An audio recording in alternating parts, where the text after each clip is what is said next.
C'est pas intéressant de toute façon, hein. Qu'est-ce qu'on a dit aujourd'hui? On a parlé de... Ah, c'était pas mal comme... T'as aimé l'histoire de... On va reprendre rapidement alors. Comme ça fait une révision, Aurel. On a vu un pasouk, ouais, dans Yeshayahu, qui parle de Abir Elev, Rechokim Min Tzedaka. Abir Elev, il y a une première groupe de Chachamim qui explique qu'on parle des tzadikim, mais après on va voir Rav Yehuda qui parle que non, au contraire, Abir Elev, c'est les gens qui sont durs de cœur, ces abrutis. Maintenant, le problème, c'est si tu parles des tzadikim, tu as une question. S'ils sont tzadik, pourquoi il est marqué Rechokim Min Tzedaka? En quoi ils sont loin de la tzedaka? Ils devraient être proches de la tzedaka. Et ils expliquent Rav et Shmuel et Rabbi Yochanan et Rabbi Lazar, ils sont rachok pas de la tzedaka, de donner la tzedaka, de recevoir la tzedaka. Alors, il y a une marque entre Rav et Shmuel, ou bien une marque entre Rabbi Yochanan et Rabbi Lazar. De quelle tzedaka on parle? Est-ce qu'on parle de la tzedaka d'Hachem? Comme c'est les tzadikim, donc ils sont loin de recevoir la tzedaka d'Hachem, parce qu'ils n'ont pas besoin de la tzedaka d'Hachem. Le monde profite de la tzedaka d'Hachem, de sa miséricorde. Eux ne profitent pas, ils vivent minadine. D'accord? Première explication. C'est-à-dire de Shmuel et de Rabbi Lazar. Et vient Rav, et vient Rabbi Yochanan s'opposer, il dit non, non, non, non. C'est pas que le monde profite de la tzedaka d'Hachem. Aurel, le monde profite de la tzedaka à eux, de leur srout. Tzedaka, c'est un srout. Comme on a vu dans la paracha, Ve'echachev lo tzedaka, Dieu d'Avraham Avinu, c'est srout. Tzedaka, c'est srout. On a vu dans la paracha avec Avraham Avinu. Le monde vit de leur srout, et eux, ils profitent même pas de leur srout, comme par exemple, Rabbi, Rabbi Rania Ben Dossa, profite pas de son srout.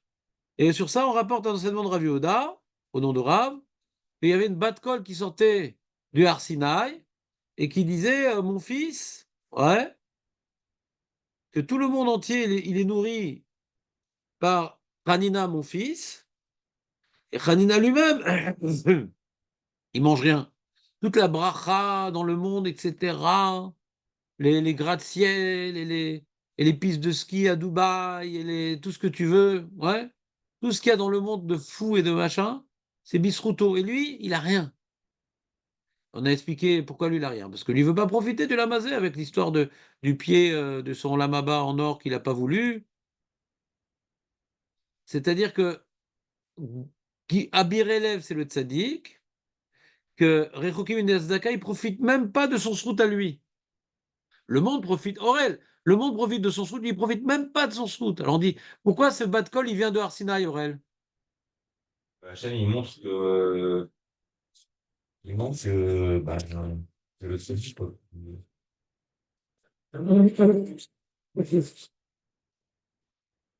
Je sens que j'ai installé des chaises éjectables. Non, on a dit que. Je suis quand même l'inventeur des chaises éjectables pour les pilotes d'hélicoptères iraniens. Euh, Sois plus précis, Aurel, dans ton explication. C'est que pour montrer que le tzaddik, il a une.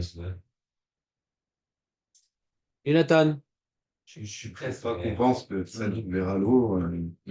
Marco, pourquoi Arsinaï? Pour dire que c'était ça. Normalement, t'étudies la Torah, t'accomplis la Torah, t'as la bracha. Ah ben ça commence par ça, la vraie réponse. C'est ça le cœur de la réponse. Pourquoi Arsinaï? T'as la bracha. Ah, ben, après, c'est la suite, ça. Mais d'abord, la Torah. Lui qui étudie la Torah, nuit et jour, il les profite pas. Non, au contraire, le monde repose sur lui. La Bat-Kol a dit ne crois pas que la Torah n'apporte pas la bracha. La preuve, le monde repose sur lui. Mais lui, c'est différent, il n'en veut pas, c'est mon fils. Lui, il est Uno Baolamazé, lui, Uba Olamaba, c'est mon fils. De son vivant, il s'appelle déjà mon fils. Pas intéressé par. C'est mon fils, il voit Hachem comme son père, il est déconnecté C'est clair? Aurel, je l'ai mieux dit ou pas? Non, on continue. Et maintenant, Rav Yehuda, il n'est pas d'accord. Abir Elev, c'est pas les tzadikim, c'est les abrutis. Ils ont le cœur, ils sont durs de l'oreille, durs du cœur, ouais, durs à cuire, tout. Ils sont durs, durs. Alors, c'est quoi Rechokim Min Tzedaka d'après ce pshat? Ben, comme ils sont durs du cœur, ils ne donnent pas la zaka. Pas shoot. Quand quelqu'un il voit quelqu'un qui crève la bouche ouverte, qui a des difficultés, il ne le donne pas, il l'aide pas, c'est il est dur du cœur. D'accord? Zdaka, c'est avoir un petit peu de sensibilité. D'accord? Est-ce que Abir élève, c'est péjoratif ou pas? Pour Abuda, c'est péjoratif. Il a le cœur dur, le mec. Qu'est-ce que tu voulais dire, Marco? Ça veut dire, Ah, on n'a pas expliqué Rav Yosef encore. On est arrivé au moment de l'enregistrement. Amar Rav Yosef, Teda, Dea, Loi Gayer Giura Minayu. Tu vois que de ces gens-là, ils étaient à Babel. Aucun s'est converti. Amar Abashi, on n'a pas expliqué, mais la suite va nous aider un petit peu. Bne Mata Mahsia, les goïms qui habitent à Mata Mahsia, qui était la yeshiva, Abir Elev Nineou, des Kachazou, Yekara, Doraita, très Zimne Beshata, 2 fois par an, il y a tous les Chachamim qui venaient se réunir à Mata Mahsia pour étudier la Torah. Et vous voyez le Kavod, Yekara, c'est le Kavod de la Torah. Lo Kamegayer Giura Mineou.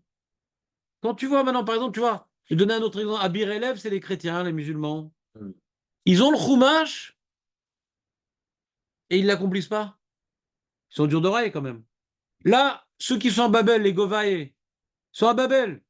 Ils ont vu tous les tzadikim, tous les Talmidei Chachamim. Et de ce peuple-là, il n'y en a pas un qui s'est converti. Ouais. Normalement, tu vois ça, tu as envie de devenir juif. C'est beau la Torah, c'est beau les mitzvot, la famille, la Gdusha, la Chorma. Donc, ils ont le cœur dur. Ils ne sont pas obligés, mais normalement, c'est contagieux la beauté. Quelque chose de beau, tu as envie d'y participer. C'est contagieux. C'est trop beau la Torah. il n'y en a pas un, je crois qu'il n'y en a pas un. Il n'y en a pas un. C'est quelques-uns encore. Voilà. On voit dans le monde, les gens qui se convertissent, c'est pas uniquement pour se marier. Ils ont un peu réfléchi, ils ont vu que c'était. Il n'y a pas photo, c'est magnifique. Aurel, c'est magnifique la Torah ou pas? Ahon. Si tu étais gosse, tu te serais converti ou pas? Jamais on t'a posé une question pareille. Hein. C'est un truc pas spécial. C'est pas que ça serait venu à l'idée. Mais arrête, Aurel, tu te sous-estimes, c'est ton grand problème. Jonathan, si tu étais gosse, tu serais converti ou pas? Ouais, je pense que ouais. Je pense que ouais. Marco, ça dépend s'il y avait dans sa rue, mais le. Oh là là. Quelqu'un qui est idéaliste, il arrive à la Torah, c'est tout, et moi la saute. Quelqu'un qui est idéaliste, il veut la vérité, il veut une vie pleine de sens, ouais. Il va chercher, il va regarder un peu Sartre, bof. Aristote, bof, bof. Kant, bon. Truc. Ah, le christianisme, bizarre, machin. C'est clous, pourquoi des clous? Il va y voir l'islam, pourquoi il y a tellement de courants d'air depuis que j'étudie? Truc. Et il arrive à la Torah, ah! C'est des histoires comme ça, vous dites pas des histoires un petit peu? Genre le mec, il était en Afrique et tout, le noir. En Afrique et tout, normal, il est chez lui. Et, euh, et, euh, et il lisait un peu le livre de sa religion, il était chrétien. Il dit, mais pourquoi on parle tout le temps d'Abraham? C'est qui ce Abraham et tout? Il dit, ah, ça donnait un peuple et tous les juifs, quoi, ils existent et tout, ça existe les juifs, oui. Elle a voulu les connaître et tout. Il s'est intéressé un peu, il a voulu faire sa religion, il s'est intéressé. Un chrétien musulman qui se convertit pas, ouais. Un bir élève. Je racontais mon histoire avec ma prof de philo. Arrête. Les histoires personnelles, vous les oubliez pas normalement. Ouais. Attends, Higgins, il en connaissait plein lui aussi. Ouais. Je vous la refais? Allez, je vous la refais. Donc j'étais à l'école, j'étais en terminale, on était en cours de philosophie. Une prof de philo super diplômée, machin, un génie, machin. Truc. Et on a étudié le christianisme. Forcément, elle était de Bretagne. Et donc, elle a expliqué tout son truc, les évangiles, les machins, les trucs. J'ai écouté sagement. Bon, j'étais à l'époque pas religieux, je connaissais rien. Hein. Et je dis à la fin, je peux poser une question philosophique? Parce qu'on a un cours de philosophie. Ouais. Pas d'anatomie, que de la philo. Alors, oui, vas-y, bien sûr. Alors, dites-moi, les chrétiens, c'est des juifs qui ont considéré que à l'époque, je disais son nom, c'était le Mashiach, le Messie. Oui, effectivement, etc. Et quand on voit la définition du Messie, que normalement ça mène le monde, il s'améliore, etc., etc. Donc c'est des Juifs qui sont trompés, n'est-ce pas? Comment tu oses, Juif intégriste? Et ça m'a dit. Comment tu oses? Mais je sais pas, on est en philosophie, on n'est pas en philosophie. On est en catéchisme ou en philosophie? On pose des questions. C'est une question de base sur le christianisme. De base, question de base. Ouais, de base. Il y a plein de questions sur le christianisme. Mais celle-là, c'est. Moi, je connaissais rien. J'ai posé ma vache, mais les filles, tout le monde, pas chaud, je veux comprendre. J'étais sûr qu'elle avait une réponse. Parce qu'elle est catholique. Et c'était un des plus gros cerveaux de France, cette dame-là. Catholique, plus gros cerveau, on se pose une question. Un juif intelligent, un gros cerveau, qui a étudié un petit peu au Talmud Torah, il bombarde les questions, Nahon. Il a plein de questions, le mec. Nahon ou pas, le juif, il a un truc qu'on comprend pas, il demande. Comment elle pose pas la question? Incroyable. À Birélève. En plus, il y a des réponses. Tordues, mais il y a des réponses. Maintenant, il y a des réponses. Mais ça l'intéresse même pas alors qu'elle est catholique et elle donne un cours de philosophie, ouais, dans un lycée qui à l'époque était un meilleur de France. Ouais. Et quoi, elle donne un cours de philosophie, elle vient juste nous raconter c'est quoi le christianisme, sans s'intéresser aux problèmes philosophiques du christianisme. C'est manienne. Eh ben, c'est ma première étape de tchouva. Je suis pas un goy. Je vois que eux ils posent pas de questions. Moi, je suis pas du tout comme ça, moi. On n'est pas du tout fait pareil. C'est une autre race. Les juifs, c'est pas pareil. Nous, on pose des questions, on veut savoir, on veut comprendre. Ça ne les dérange pas. Ça ne dérange pas de pas comprendre, ça, c'est pas juif. C'est pour ça qu'on a eu des Freud, c'est pour ça qu'on a eu des Marx, c'est pour ça qu'on a eu des Trotsky, c'est pour ça qu'on a eu je sais pas quoi, toutes sortes de gens bizarres qui se posent des questions, ont des mauvaises réponses, mais en tout cas, ils ont des questions. Et qui te sourd. Donc, les Marassés, c'est de ça qu'on est en train de parler ici. Ils sont entourés de Talmidei Chachamim à Babel. D'accord? Et alors, la bleue, elle dit que c'est les Nétinim en plus. C'est pas la bleue, c'est des Rishonim qui disent ça. Les Netinim, c'est quoi? C'est les Givonim. Ils sont venus à l'époque de Yeshua, et ils sont habillés avec des vêtements qui n'étaient pas à la mode.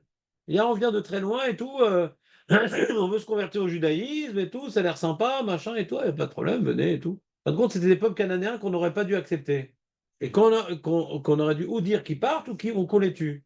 Et maintenant, on n'a pas pu les tuer parce que c'est Chilul Hashem comme ils sont convertis, mais on les a fait coupeurs de bois, machin. Et donc, ils étaient entourés de juifs tout le temps. Ils les ont suivis même, d'après cette explication, à Babel. Et ils sont restés toujours dans leur délire. On est à part, quoi. Je me souviens bien, c'est qu'on ne les a pas convertis parce que On les a convertis. les deux. Oui, je n'arrive pas avec eux. Je ne parlais pas avec eux, mais on les a convertis. C'était pour survivre. On avait dit, non, Ils ne voulaient pas partir. il faut partir. Ils ont fait une ruse. Ils ont ruiné. Oui. Alors, il dit C'est ça. ici, c'est Ils mouraient. une seconde. Mais d'accord, mais qui Netinim. Qui c'est qui dit ça? Conversion, ça. Il dit, ouais, c'est la Masechet Kiddushin, la bleue, elle dit que c'est Govae, c'est les Netinim.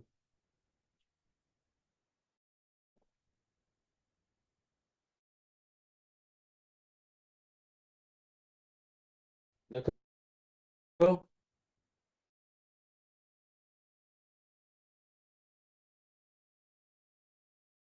Bon, c'est bon, c'est caché. Eux, ils demandent c'est caché.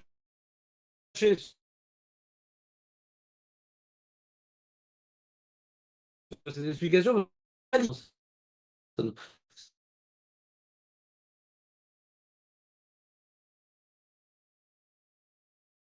T'as le vu, ça s'appelle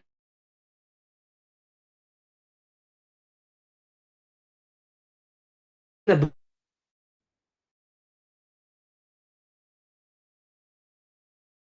tu as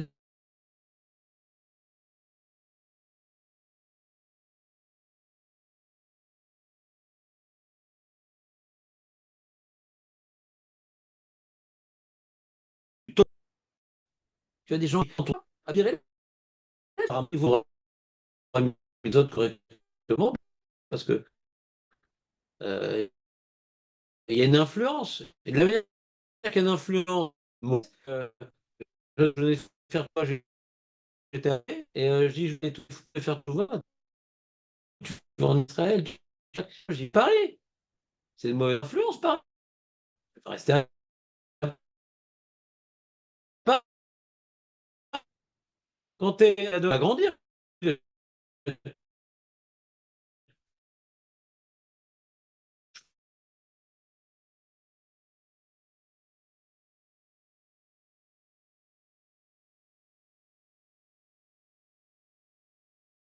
À grandir comme ça. On peut de tout habiller, entouré de sa vie. Moi, c'est ma vie. Ça te donne pas tel schlemouel douche. Ça fait bon. Ouais. Bon, c'est facile ça, pour le demandant devant vous. On a fini la Gemara, on a fini. On a fait le du Zimoun. On aujourd'hui on traîne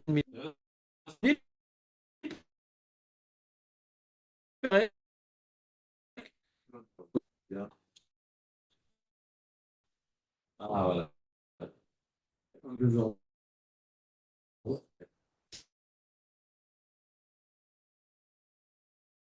C'est quoi?